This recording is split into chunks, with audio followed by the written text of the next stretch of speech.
Welcome, ladies and gentlemen, to FOBtv, the future of business. It is here. Matter of fact, this podcast where we explore the forces shaping tomorrow. I'm your host, Kevin Benedict. I'm a futurist, lecturer, and podcast host sometimes here at TCS. And I want to thank you all again for joining us. Now, if you've watched any of this series, our focus has been on automobile manufacturing and everything else in manufacturing in this particular series. And today, to help us make sense of this evolving landscape, I'm joined by expert Rohit Bhargava. He's an entrepreneur, founder, trend curator, author, and three-time Wall Street Journal bestseller, adjunct professor, speaker, storyteller. Wow. Welcome to the show, Rohit. Oh, thank you. You're out of breath there. This is like something you had to practice ahead of time. I say futurist, but you have this incredible set of titles that can follow you. So again, just thank you for joining us today and being part of this discussion. Before we jump into kind of the meat of a discussion around manufacturing and things that we're seeing out there, I want to run some numbers by you that I've been taking notes on this morning. Is that okay? Yeah, let's do it. Okay, so the number of brains on this planet, human brains on this planet in 1800 was about 1 billion. So 1 billion in 1800, most of which were not educated. And by today, we now have 8.2 billion brains, mostly educated. Okay. Now, we also, on top of those 7.2 billion more brains than we have today than in 1800, we have 2 billion personal computers floating out there right now. We have 7.2 billion smartphones on top of that, and about 20 million GPUs designed for AI. Wow. That when you hear those numbers, what thoughts come to your brain, Rohit? Well, they kept somebody employed putting all that together, which is good, I guess. I mean, it's hard, right? Because I deal with a lot of numbers, you deal with a lot of numbers, and it's almost like the numbers are so big that you kind of need a different way to make them real for people, right?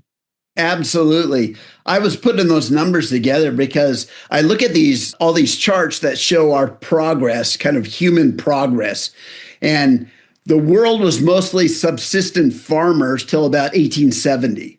I mean, the whole world, like 98% of the world were subsistent farmers until about 1870. And then I'm like, well, there's lots of reasons we can come up with that would kind of justify why the world changed at that point. But just so many brains, so many more computers, so many more smartphones, so many more GPUs and AI, all of this piled together is another reason why there's so much change happening today. Yeah, it's interesting that if you look back historically, right, you think about whose ideas stood out in that span of time and what did they do, right? And I think for the longest time, like the way these stories would stand out is based on someone telling that story in some way, right? There was some sort of theater attached to it. Oh, and those yeah. were the stories that we got passed down. And now it's like, how are we going to do that moving forward? Like, whose stories are we going to tell and who are the storytellers going to be? So I study the future, and you would think that all of it would be about technology. But at the end of the day, a lot of times it's just about like whose story stands out. Oh, yeah. And here's another thing, Rohit. So I've been writing this article, and it really claims kind of my research that I've been doing that the world changes constantly, but there's a set of human values that we always circle back to. So it's like the world's changing all around us, but we're going to fall back to those same human values. No matter what age we're in, we're still looking for those same answers, kind of philosophical answers about meaning, about trust, about purpose, these things. And if we don't find the answers, we revolt and we kind of start burning things. Yeah, and you see it in just how industries shake out too, right? I mean, there was a whole trend for quite a long time around this idea in financial services of robo advisory services, right? Like, Hmm. oh, why don't we just remove the human equation, have a bot that looks at all the numbers and tells you where to invest, and that'll be great. And the number one provider of robo advisory services got so successful that they had to create a premium tier, and their premium tier offered a human advisor. So, there you are. Like, even the company that's pioneering robo advisory is saying, well, at a certain point, when you have a certain amount of money, you kind of want to talk to a person. That's pretty important, your financial situation. Yes. I was just thinking as you were describing it, I'm thinking I would reach first to a trusted human with my retirement and finances because that's pretty important. Well, thank you for letting me kind of digress here before we jump into the meat of it and get your feedback and get your insights on some of the stuff I was working on this morning. So, where are you calling in from today, Rohit? I am just outside of Washington, D.C. All right. What's the weather like? Is it snowing or is it cold or rainy? It's cold, not snowing. Okay. Got it. Mm-hmm. So you have, when I introduce you, boy, there's a lot of really cool stuff you have behind your name there. What does an average day look like for you? Well, it depends on if I have an event that day, because as you know, I do a lot of speaking at events and workshops and things like that. So I do a lot of that in-person type of work. But I just do a lot of research. I mean, I read a lot, but I talk to a lot of fascinating people. I host a podcast show where I get to interview people about their most interesting big ideas. And my whole platform is about non-obvious thinking. That's the way I describe the type of thinking I think we all need to have in order to be more successful and to be indispensable in a world where things are getting replaced. Who are the people who stick around? They're the people who can see things that everyone else misses. And so what I try and do is talk about that and teach that. Oh, that's fantastic. So tell me about how you personally use AI today. So I use AI in a variety of ways. I think that beyond I'm the non-obvious guy, so I got to say something what you would typically expect, right? Yep. So, of course I use it for like, here's one contract in a PDF form and here's another one. Can you compare these two and tell me what the differences are so I don't have to read 20 pages of legalese? That's great. Yeah. But another thing I did with my co-author when we were writing, not my last book, but the one right before that, which was called The Future Normal. And it focused on 30 trends that were shaping the future of humanity. And one of the things we did is we took the chapters and all the research that we did and we fed it into AI and we said, critique this from this perspective and give us an assessment of what's missing in the book. So we didn't actually use AI to do any writing, which is what generally people use it for, right? They use it to generate writing that they don't want to do themselves. In our case, we were feeding it our writing and saying, tell us what's missing. Tell us what needs to be there to make it better. And then we actually fixed it because both of us, my co-author and I, were writers. So the highest value that I have as a writer is doing the writing, but it's not kind of assessing or doing that elemental research to make it incrementally better. That's where I could use AI as a collaborative tool. And so we actually ended up putting that into one of the trends in the book, which we called augmented creativity, which is really what that was. Yeah. It was us taking our creativity and augmenting it with AI.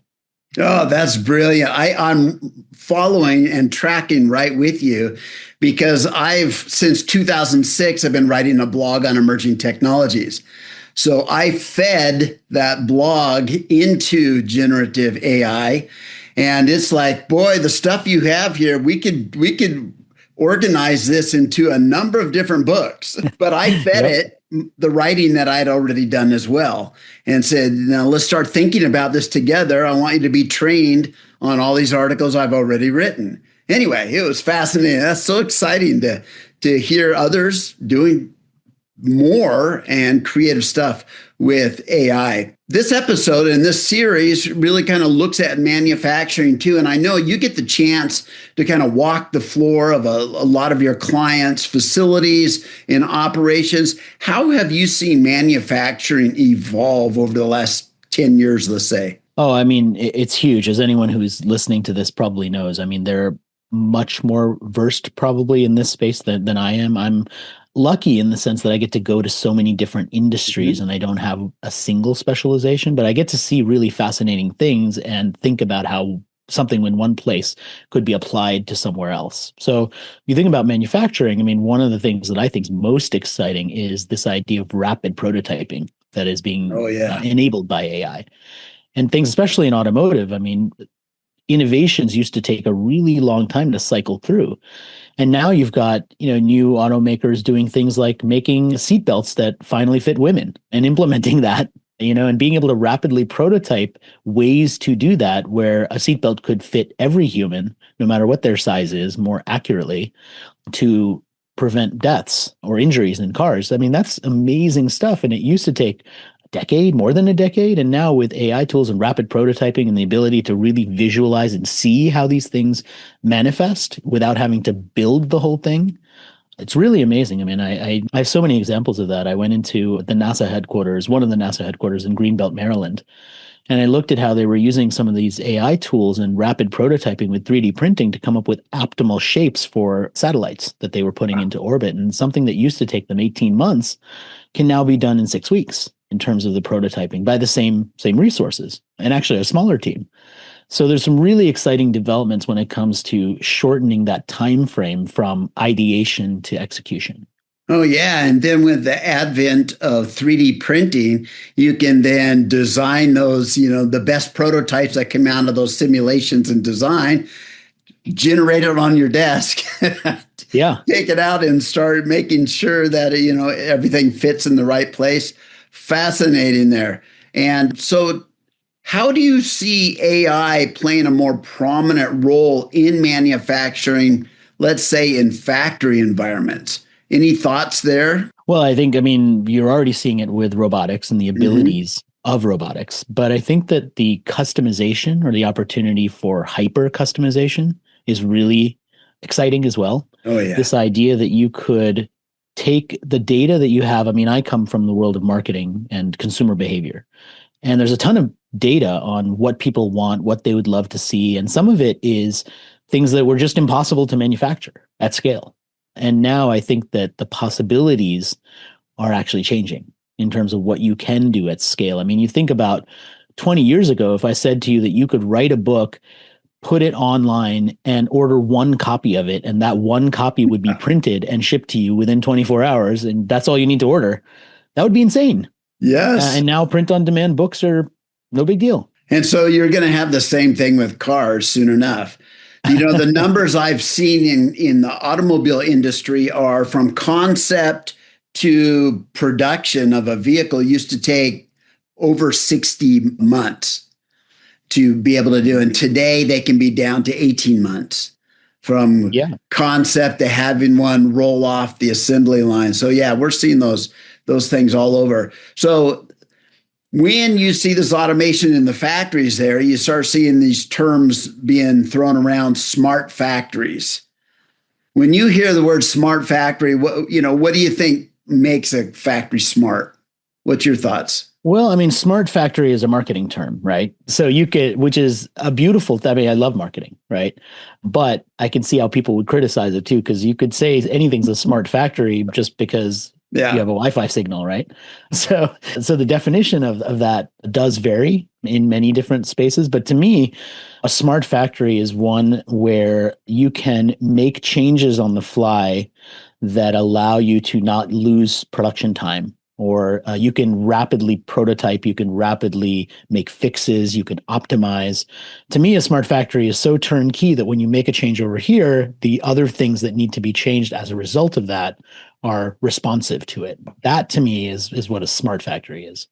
Oh yeah, and just the ability not to have one machine dedicated to one weld on one vehicle, to be able to have it be able to do welds and work on multiple many different varieties of vehicles and in different locations, because it's just another pattern that it's taught. I did this cartoon one time where it was like, with humans, if you're going to produce a new vehicle, there's a whole bunch of new training classes you would have to go through. Okay, guys, this is what this new vehicle is going to require of each of you. So your job is going to be doing something different on this vehicle. Well, today that can just be an update overnight, right? And the robots, they'll just get an update. And so the next day they're doing it perfectly. And so, then it becomes, where is the highest possible value for humans, right? Like, where do you need the human designers? Because you think about, like, when you're doing, for example, a new car, there are human elements that are intangible that would be, I think, near impossible to train AI or a robot to assess. So, for example, that sound that the car door makes when it shuts, is it satisfying? How do you program that for a robot to tell you if that's a satisfying sound or not? That's very difficult. You get a person there and they can tell you immediately, yeah, that sounds like, it's cheap. That sounds like it's solid. That doesn't sound right, or it does sound right, right? So there are elements of this process that I think we risk minimizing when we try to automate everything. And so that's why I think that partners and the work that your team's doing and TCS is doing is so important, because you can help find the right balance between these things as experts who've seen this go through. And I think that that's what a lot of organizations and companies really need. They need that expertise to give them perspective, so that it's not just, here's the brief, let's automate everything and then fix it later. That's not a good brief. So you're kind of outside the industry, giving us kind of an outside in view as a futurist. And so I want to just ask you, from your perspective, what role do you see humans playing in the future? And how does that contrast with what robots are going to be doing? Well, I think that, it's definitely strategy and leadership. That is not something we want to give to automation. We always want to retain that. I think that's just a basic, probably obvious, but I think it's worth saying. We don't want to outsource the decision making. We want to keep that in terms of who's in control. I think the other thing is, when it comes to the idea of freeing up time, right? So a lot of times when we think about automation, an organization will think about that in terms of cost saving. Oh, we can automate this and therefore we can let these people go. And sometimes that is the top line benefit for the organization, right? But I think there are going to be more and more cases where those people who were doing a certain type of work are now freed to do something that requires more of their human skill and ability. And when you think about that, now you can start to do things that are pretty much impossible or not done when you're manufacturing at scale, such as customization, artisan details, personalization, everything looking slightly different. If you look at the leather of a Coach handbag and a hand-stitched bag versus a car that came off of the assembly line, those are two different experiences generally, but they don't have to be. If the car off the assembly line could be more and more automated, you could now afford to bring in the artisans to add that extra touch afterwards. And now that becomes an element. It becomes a marketing story. It becomes an ability for you to deliver something to your customers that really blows them away. And I think that that's the way that leaders in the automotive sector are going to have to start thinking, which is, what is that distinct thing that allows us to build our brand and live our brand for those customers that really love us? And how could we over deliver for them to create this sense of magic when we don't have to have so many people just doing those day-to-day tasks? No, what a brilliant vision, really. So let's talk about digital twins. We hear about that everywhere. When you hear that word, Rohit, what does that bring into your mind? And in the context, if you have any thoughts in the context of manufacturing. Well, I think the benefit of it is something that's been elusive for companies for a long, long time, which is scaling your best expertise.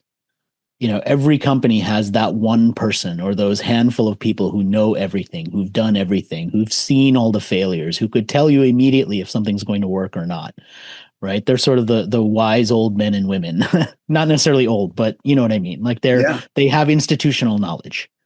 And I think that part of the opportunity is to try and use automation to not lose that. And it's akin to, I always make analogies to other spaces, right? So if you think about the huge movement that's going on right now to try and prevent language loss, because every single day, multiple languages are lost when the last known speaker of that language passes away. And yet there's a huge movement to try and preserve some of these languages by using technology, by using AI, so that we don't have to lose so many languages, and therefore we don't have to lose so much amazing cultural history of humanity. Now that's on a human scale, but think about that applied to any company. every single day, someone is retiring, someone's leaving. And there are very few companies that do a good job of doing what universities do. I mean, what do universities do? When you graduate, they create an alumni network, they invite you back, they ask you for money, and then the alumni help the new students get jobs. Mm-hmm. There's an alumni network mentality from universities, and that doesn't exist in most corporations. And so you lose this talent when they retire at whatever age they retire, when they leave, and now you no longer have an alumni network. And that is a choice. You could choose to have that network and therefore keep that knowledge and perhaps bring that knowledge in through automation as well. And that would be a great way to not lose the things that made you what you are. Oh, yeah. And, I think all of us are exposed to digital twins in a variety of different contexts. I am fortunate enough to have a small cabin in the mountains, and I have security cameras on it. So at any time, I can just turn those cameras on and see if it's snowing there and see how deep the snow is. That's in a very small way, that's a digital twin of my home far away. And so we all have those in our security apparatuses. We see those in our vehicles when we can start it remotely or lock the doors remotely or remember where we parked it. All of those things are different examples of digital twins. And I'm so excited to see how that matures out there. And I know many of the manufacturing factories out there almost, soon, nearly 100% of what goes on in there is going to be reflected in a digital context. So we've all seen robots shoot. I think in automotive, maybe for 40 years, you've had these robotic arms that could do certain painting, certain welds, things like that. But now robots are doing all kinds of stuff. So I'm just going to ask you, Rohit, what's some of the coolest stuff you've seen robots do? Well, I think one of the most exciting areas in robotics, well, let me rephrase. One of the most impactful, not necessarily exciting, is the way that they can impact worker safety and how you can make the manufacturing context much safer for the humans who are actually on the floor there. I think that's really impactful, not necessarily sexy or exciting, but hugely impactful. I think the other thing that's really interesting is, like you said, I mean, robots have been in the manufacturing context for 40 plus years, but they've always been stationary. Yeah. They don't move around. They're in one spot, and then whatever they do, you bring that thing to them. Yes. And I think what's really interesting now is the level of mobility that some of the newer robots have to be able to do things that they could never do if they weren't mobile. So we talk a lot about, especially in the context of manufacturing, supply chains and global supply chains. You must talk to people about, changes in the future supply chains on a regular basis. What are you seeing evolve? How are you seeing global supply chains evolve? I mean, supply chains, in my perspective, in the world that I look at, is all about geopolitics. And that there's huge challenges, but also huge opportunities when it comes to looking at geopolitical rivalries. Where are the source materials coming from? Mm-hmm. I know you didn't ask about sort of minerals and that element. It's all part of it, though, right? But it is part of it. Yeah, exactly. So I think that's one area that's really interesting. I think the other one is the movement of supplies between locations, because one of the biggest challenges is sort of supply and demand and having the right materials in the right place at the right time. Mm-hmm. And the more you can anticipate and use automation to anticipate, the more you can get things into the place they need to be before they're even needed. Mm-hmm. And I think that is really fascinating too, because it allows for a predictive model behind supply chain instead of a reactive model. So look, for the last question here, I'm going to tap into your not so obvious expertise there. So tell us about what you would, looking ahead, we'll put on our futurist hat here for everyone. Look ahead 10 years. What are some of those not so obvious things that you think are going to really change the world we live in? Well, here's one that I think is going to directly affect automotive and has already started to affect other sectors, which is the idea that in a world where we have more and more automation, there is a value to be placed on the things that feel more analog and the things that are more analog. Simplest example, when I always go to my car and my phone is my key to unlock the car, and then my phone is out of battery, I kind of wish I had a key, like a physical key again, right?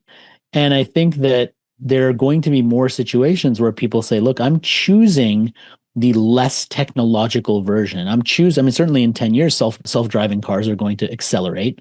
And there are always going to be people who say, I'm choosing to drive myself. I've seen the self-driving cars. I know that they work and they're proven. At that point, they would have evolved much more. Yeah. And there will always be people who say, look, I don't want the car driving me. I want to drive myself. There are right now people who are buying so-called dumb phones, right? They have the iPhone, they have all of the bells and whistles, and they're saying, it's too distracting. I'm spending too much time on my screen. I want to just go back to the old Nokia flip phone that we all were of a certain age that we remember, right? And here's the thing that we forgot about the Nokia flip phone. When I plugged it in and charged it, my battery lasted for 7 days.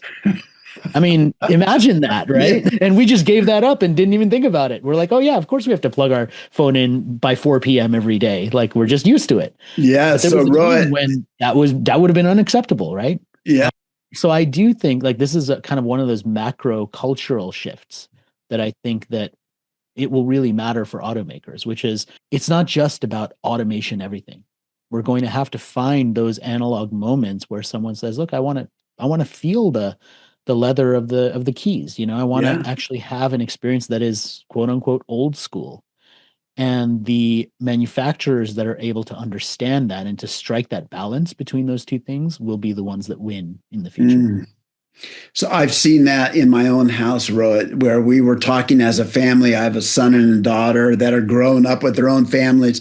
And my wife and we were talking about Nokia, and they were all like, my flip phone, that was the best phone. My pink one, my red one, my green one, my blue one. And they all just, those flip phones, they just slid in your pocket so easy. Yeah. You didn't even know they were there. They were always there. You know what? Here's the crazy thing. Like I've got a 21-year-old and an 18-year-old. Yeah. And what we would describe as nostalgia, right? Which is like longing for like something we remember from our youth. Like they have nostalgia for things that didn't exist in their lifetimes. Like they have nostalgia for like they're listening to music on vinyl, right? That wasn't in their lifetime. It's not when I was a kid, I listened to, no, they didn't do that, right? So they have nostalgia for these times that they just have seen on TV or they heard their parents talk about, which is really interesting. Oh, yeah. So our daughter, she's 30 plus years old, and she just recently bought a record player. Right. And I don't think, 30 years old, she didn't listen to records when she was a baby. Not much. Yeah. Anyway, It's a fascinating world that we live in. Rohit, I want to thank you so much for being part of the show today and just bringing your insight and your not so obvious experiences and storytelling to the show today. Thank you so much. Thanks for having me on. Oh, yeah. And if you enjoyed today's conversation, please subscribe and share and join us for more episodes. Everyone out there, thank you.